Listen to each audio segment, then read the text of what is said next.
How to fix SHADPS4 crashing. In this video, I will show you how to fix SHADPS4 crashing. So the first thing that you can do is to go ahead and update to the latest version.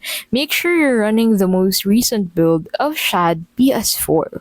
Older versions may have compatibility issues with certain games or system files. Second thing you can do is to check BIOS and game files. Ensure your PS4 BIOS file is correctly installed and not corrupted. Verify that your game ROMs are compatible and properly formatted. And then if this doesn't work as well, another thing you can do is to go ahead and run as administrator on your Windows device. Right-click the SHAD PS4 executable and then select Run as Administrator. This can resolve permission-related crashes. After that, if that doesn't work, you can go ahead and install required dependencies. Make sure you have the latest version of Visual C Sharp, distributables, DirectX Runtime, and Net Framework. And the last option that you have is to disable overlays and background applications. So turn off Discord overlay, GeForce Experience, or other screen overlays and close unnecessary background apps that may interfere.